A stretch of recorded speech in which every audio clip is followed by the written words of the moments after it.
Why does the U.S. support the tortured dictatorship in Egypt? Because that's what Israel wants. Why can't America make peace with Iran? Because that's not what Israel wants. And why do we veto every attempt to shut down illegal settlements on the West Bank? Because it's what Israel wants. Seeing a pattern here? Sick of it yet? It's time to put America first. Support the Council for the National Interest at councilforthenationalinterest.org and push back against the Israel lobby and their sock puppets in Washington, D.C. That's councilforthenationalinterest.org. All right, y'all, welcome back to the show. I'm Scott Horton, just doing the same old thing here. ScottHorton.org is the website. Join up the chat room if you want. ScottHorton.org/chat.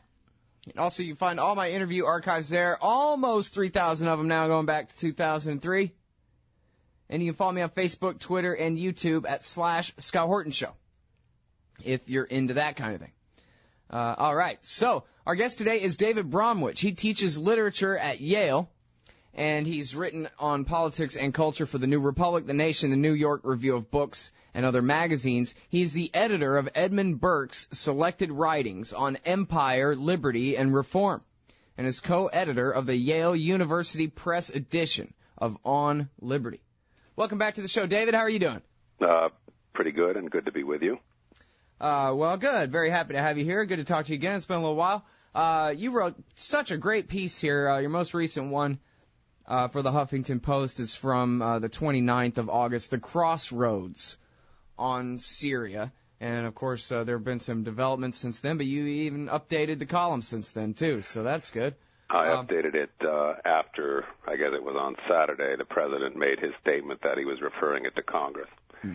Right, okay, so it doesn't reflect the testimony, so-called testimony, right, anyway, by Kerry and Dempsey and Hagel before the Senate and House committees since then, et cetera. But anyway, so listen, I love reading what you write here because it's always jam-packed, first of all, with the most relevant information, the things that even I miss, and man, I consume news like crazy, but you pick up the stuff that even I miss, and always the most important facts that need to be brought to bear. And then, you know, it's chock full of wisdom, too, and I think you bring a very, at least, unique intelligence to these kinds of questions usually. You come at them from angles that other people don't see, and so I really like reading what you write here. It's the Crossroads on Syria at HuffingtonPost.com, and it starts out with this that I had missed, where the president actually threatened the American people that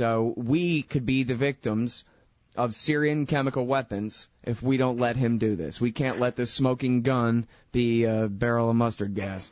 Yeah, it was a statement somewhat comparable to, and I compared it to Tony Blair's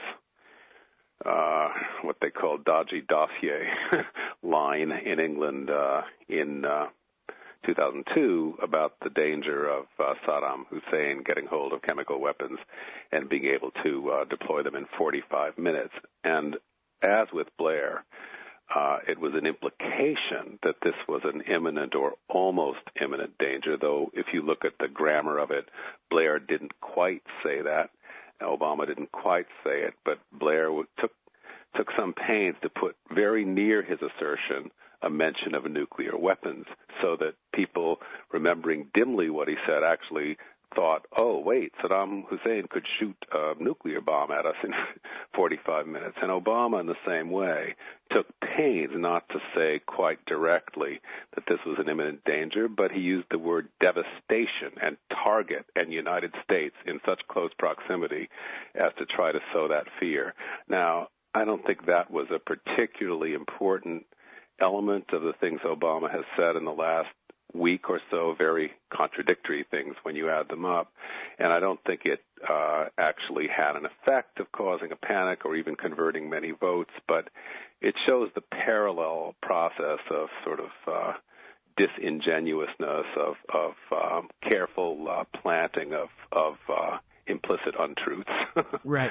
Yeah, and it goes along with kind of the broader narrative here that doesn't seem to get much attention on TV. I guess I don't know why it would, that the American people have nothing to do with this, really. Nope. Other than That's right. you can threaten us from time to time. But, I was listening to NPR News this morning, and the American people's opinion on this was brought up only in the context of the G20 meeting and how Obama has to shore up support at home before he moves forward with the thing. Whatever. Right. So that's the argument from credibility, which is a very different thing from the, unimpeachable, elemental political argument from self-preservation, self-defense. And, I think he felt he had to mention self-defense in some way, but it was a very, very long reach for him, just as it was for Condoleezza Rice when she came out with her line about, we don't want the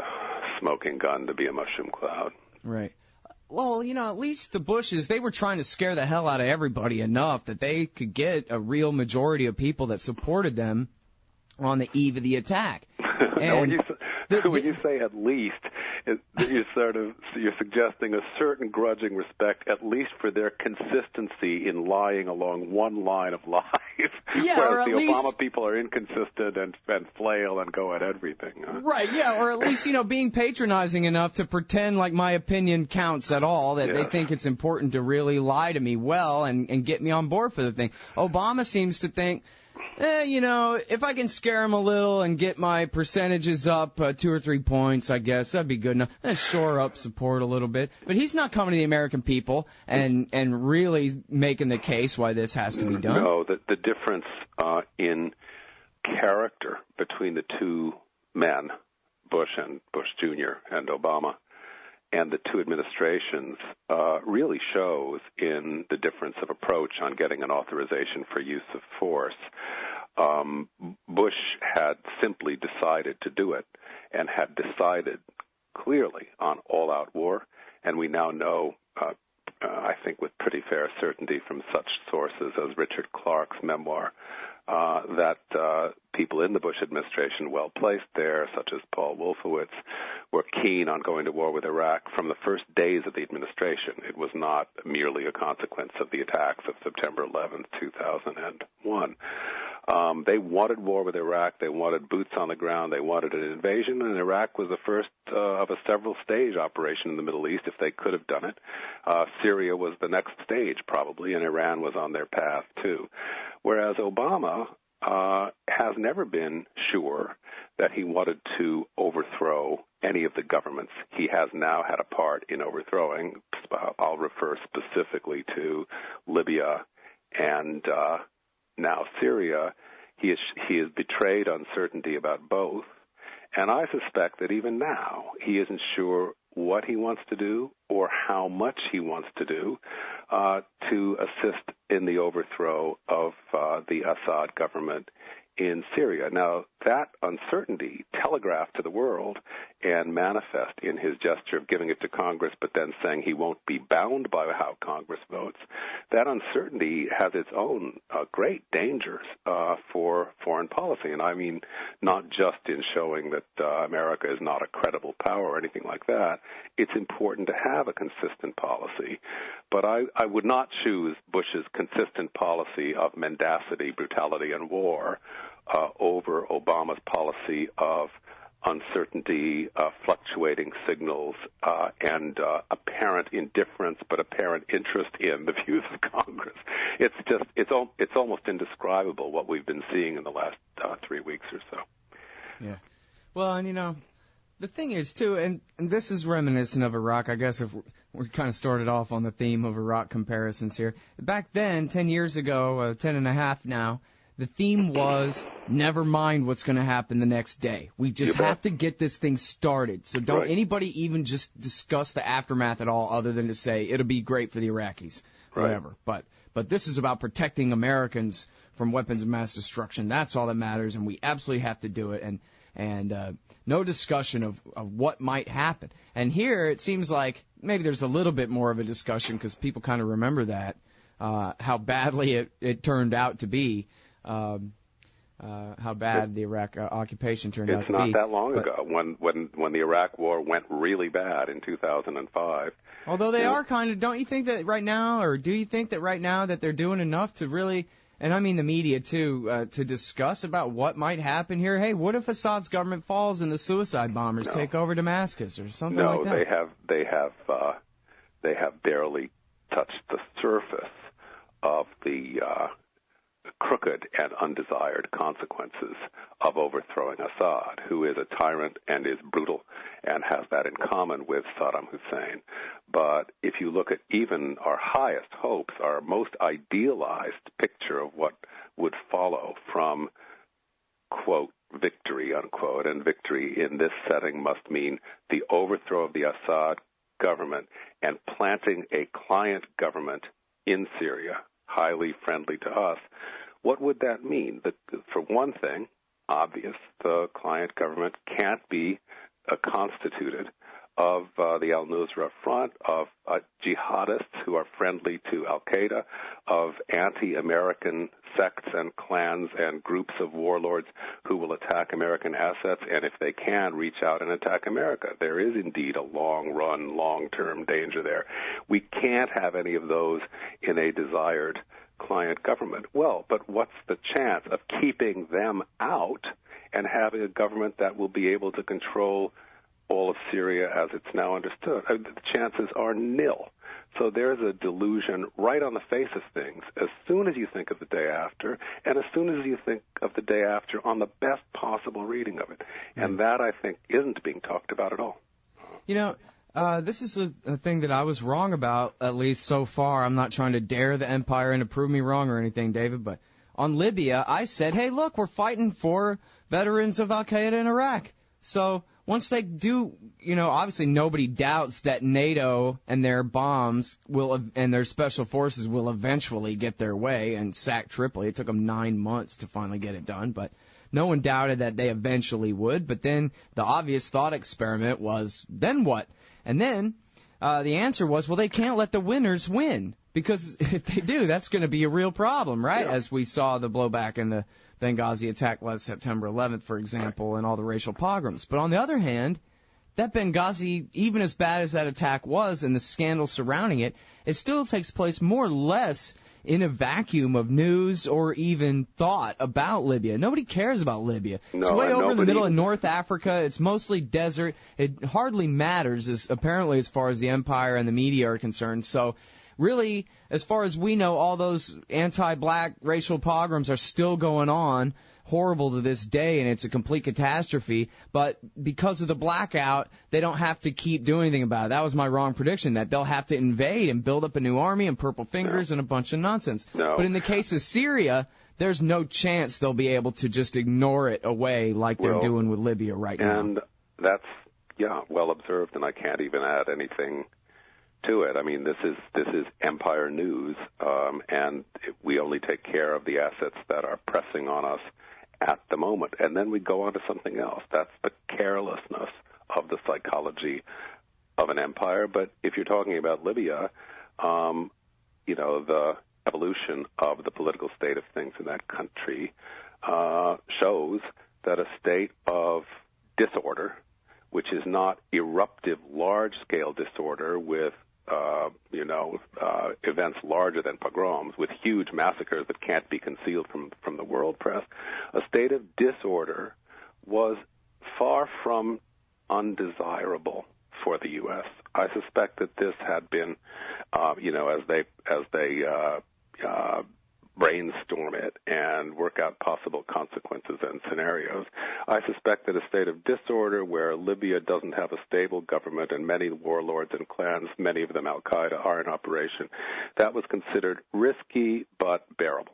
And that's what we have now. And to begin to understand the larger calculations, and I don't pretend to understand all of them because they look so irrational the more you try to look at it as one picture, but to try to understand the larger calculations of people making these decisions, you have to consider that, both I think, in Iraq and Libya, and of course in Afghanistan too, that a state of pretty unending disorder and episodic violence that comes with having no stable government, that this was acceptable. It wasn't the desired result, but it was acceptable. Iraq, too, in U.S. eyes now is under pretty much of a blackout of news, even though they're undergoing terrible suicide attacks and a threat to the government that is in place. Well, now, so what do you think about this report in the Telegraph? I'm sure you saw where General Jack Keane, I don't know how much credibility I would put in him, but he was saying that there's going to be more of an escalation here than just some airstrikes. Well, we know that, and it's it's a fact about the character of this president, as it was about President Clinton to a lesser extent. I mean, Obama seems able to convey to the most divergent audiences of important people, men of power, the idea that he's with them and that he's going to do what they want. But he knows the importance of Jack Keane, who was a co-author of the so-called surge strategy of 2007. And he has, lots of media exposure, lots of proficiency in talking about wars, does this general. And he knows the importance of John McCain, to whom he also gave similar reassurances about escalation of the war. So, though I'm skeptical because Obama conveys to different audiences such different things, I put a lot of credit in that understanding of the general that it's going to mean an escalation. And of course, the authorization that the Senate committee has now handed to both houses of Congress is an authorization it commits the U.S. to support of the rebel forces, which sometimes this administration, with its euphemistic habits, calls the opposition, as if we're dealing with a parliamentary democracy and this is merely the opposing party. I mean, they mean all the rebel allies, and they try to minimize the role of terrorist groups within that operation. But we're now committed, if this vote goes through, Congress is also committed to support of the rebels, and support of the rebels means U.S. entry into a war to overthrow the Assad government.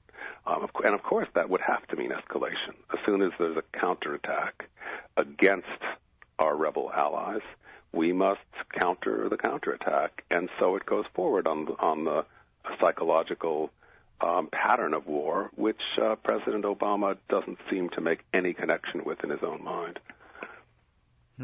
You know what? I wonder if, like Dianne Feinstein, maybe all the Democrats are actually not people. They're just arms salesmen, and they know exactly how horrible and stupid this all is, and they don't care. They just want more people dying so they can sell more airplanes, drop more bombs on people for the money. Well, what you're saying about all the Democrats now, you could have said about all the Republicans in 2002, but then it was Republicans and Democrats. But speaking as a Connecticut patriot for just this moment, I would refer you to my great new Senator Chris Murphy and his recent statements on this subject, which are admirable, articulate, more clear-headed, and more carefully thought through than anything that comes from the administration. And in committee, in that 10-7 vote, he voted against allying ourselves with the rebels. He voted against an attack on Syria. So there are exceptions among the Democrats. Udall is one, Chris Murphy is one, and we are going to see more. Whether they amount to enough to defeat the vote for war in Congress or the Senate, it won't work in the Senate. But whether it adds up in Congress, I don't know. But I'm not sure that there won't turn out to be plenty of Democratic defections because, as we're now given to understand, they are hearing such negative sentiment against the war, against U.S. entry into it, from their constituents. The calls are coming in something like 50-1 or 100-1, and if you average out the opinion polls, and they haven't varied that much, it's some rough and ready figure, but something like 42-43% are against the war, against U.S. attack on Syria now, and something in the 20s, 25, 26% in favor. That's the first time we've seen numbers like that when you get a whole security establishment and foreign policy establishment and mainstream media and the president a president well-liked by the media. When you get all of those lined up behind an attack, and to see popular sentiment go against it, almost as much against it as British popular sentiment was at the time when Cameron's measure to support the Americans was defeated. Yeah. Well, yeah, it's an interesting contest to see, what's the phone ringing off the hook compared to the power of the Israel lobby on Capitol Hill. Israel lobby is one factor, and Raytheon's another. Yeah, I mean, the security and weapons complex is another. What seems to me an enormous mischance by President Obama, or the part of him that is reluctant to go to war, is that, and this is another first instance as far as I can see. Here's a president who has lots of people pushing him into war, the neoconservatives, the Israel lobby, you say, the weapons industry undoubtedly, and so on. And let's not underestimate Saudi Arabia and Qatar.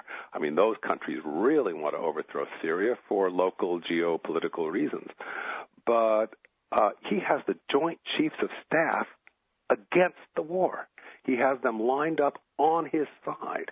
He had only the vice chairman of the Joint Chiefs, General Cartwright, on his side when he wanted to scale down the intended escalation in Afghanistan in 2009. So that would have been going with an important minority voice. He had support for doing that, and he didn't do it. He went with the big military guns.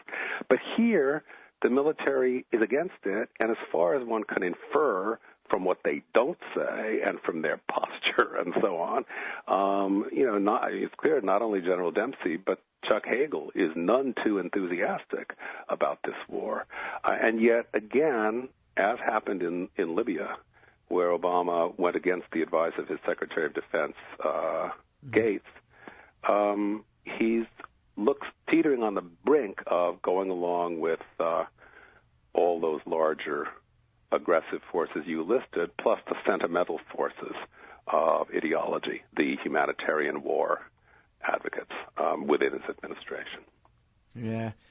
It's really too bad because think about how easy it would be for Ron Paul if he was the one who'd been elected back in 2008 or whatever. He would just say, no. Oh, yeah, no, war? Well, no, we're not having a war. That's it. Oh, you don't like it? You're fired, General. Well, Ron March. Paul, as the last statement I saw by him showed, because it was one of the best things he ever wrote, 3 or 4 days ago, it was up at antiwar.com.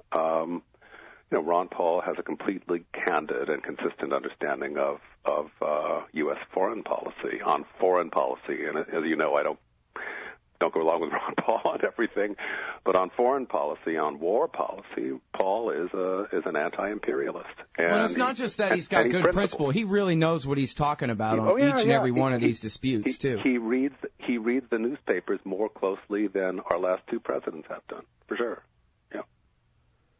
Yeah, he's really good on it. But the thing is, I mean, the counterfactual is, all this pressure would have rolled off of his back like water off a duck's back, and I mangled that. But you know what I mean? He would have just said, Admiral, pull your boats away from Iran, because I said so. And everybody squawking and screaming, tough. You elected a peacenik, you get peace. Well, sorry if you don't like it. That kind of strength comes to few politicians, and even to those few rarely, as far as I can see, as far as I can read history on this point. I mean, it came to Lincoln when he decided to issue the Emancipation Proclamation against pretty much the sentiment in his cabinet, against the advice of his Secretary of State. He knew he wanted to do it. It came to Kennedy with his push for the Test Ban Treaty, which came through just a couple months before he was assassinated. We got a ban on atmospheric nuclear weapons. Now there, the Joint Chiefs had been opposed to him. That took much more courage than it would take for Obama to defy the forces right now who want entry into Syria. But, within Kennedy's career, that's not quite an isolated act, but it's unusual. People once in power tend to be responsive to these enormous pressures, and it's a regrettable fact about, I don't know what to say, about not just democratic politics, but politics in general, that somebody like Ron Paul, who has that kind of strength, doesn't end up on top. Yeah, it is. It's a shame. But Yeah, now, and again, like you're saying, Jack Kennedy facing down the Chiefs on a big issue like the test ban treaty is one thing. All Obama has to do is hide behind Dempsey's skirt. What's so hard about that? And in fact, I do not. If I were advising him, and I'm a million miles from advising him, that is what I would have said. I would have said, "This is your moment, Mr. President. You will never get a better opportunity." You say, I can't help feeling ambivalence about these attacks. We feel there is a strong probability that this or others of them were carried out by the Assad government. But I am told by our generals, and I very, very seldom neglect the advice of my generals, that this would be a disastrous decision. And their views have to prevail with me over the views of Susan Rice, Samantha Power, etc. That would have been a very easy speech to make. End of story. But he chose not to make it. And I think that reflects his extreme sensitivity and responsive to all the forces at work around him. Right. And, it's not just appealing to their authority, too. He could have gone on to elaborate why you don't want to fight for the al-Nusra guys. They're suicide bomber, prisoner beheader, bin Ladenite types. I agree, but all that is shrouded in vague, abstract, sometimes almost impenetrable obscurity of language by Obama and his spokesman until an occasional senator will speak it plain and talk about it. Rand Paul did it the other day a bit. But they don't want to talk candidly about the dangers of the policy they're already embarked on by even supplying the rebel troops to the extent that we are thus far. And besides which, and I repeat myself here, and I get in trouble with all my left liberal friends when I do it, but Obama has no gift for explanation. He is not. He's praised for his voice and for his compositional abilities. No comment on that, but he's just not a particularly good explainer of political questions, and this it cuts across all the issues he's had to deal with for the last 5 years. I mean, the competition is not very stiff.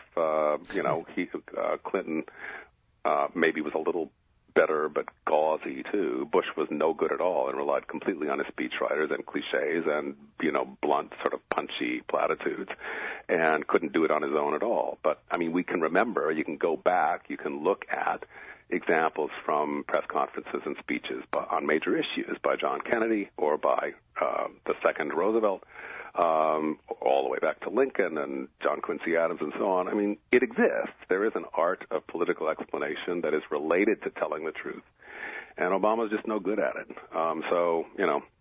Another regrettable thing.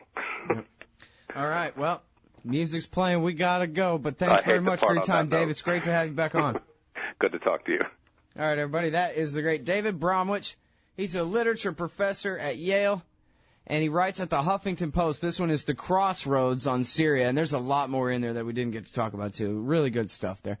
And like I said, he edited Edmund Burke and all that. Okay, see you tomorrow. Thanks for listening. Hey y'all, Scott Horton here for Braswell Business Communication Services at FusePowder.com. Braswell Communications can provide a credentialed media presence for your company at industry conferences and trade shows, as well as support services and consultation for publishing, editorial and technical writing, business-to-business and marketing communications, research, and information campaigns. Braswell also does website development and complete web content maintenance to include voiceover audio and copywriting. Strengthen your business. FusePowder.com.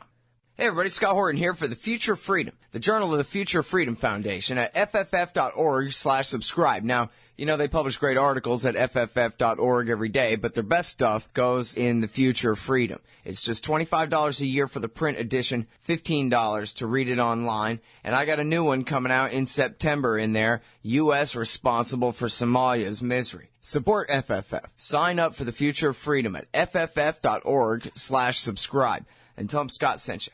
Hey everybody, Scott Horton here. Ever think maybe your group should hire me to give a speech? Well, maybe you should. I've got a few good ones to choose from, including how to end the war on terror, the case against war with Iran, central banking in war, Uncle Sam and the Arab Spring, the ongoing war on civil liberties, and of course, why everything in the world is Woodrow Wilson's fault. But I'm happy to talk about just about anything else you've ever heard me cover on the show as well. So check out youtube.com/Scott Horton Show for some examples, and email Scott at scotthorton.org for more details. See you there. Hey, y'all, Scott here, inviting you to check out Modern Times Magazine at moderntimesmagazine.com. It's a great little independent publication out of Phoenix, Arizona, featuring unique views on economics, politics, foreign policy, sports, and music, with great art scene coverage and fiction writing as well. That's Modern Times Magazine at moderntimesmagazine.com.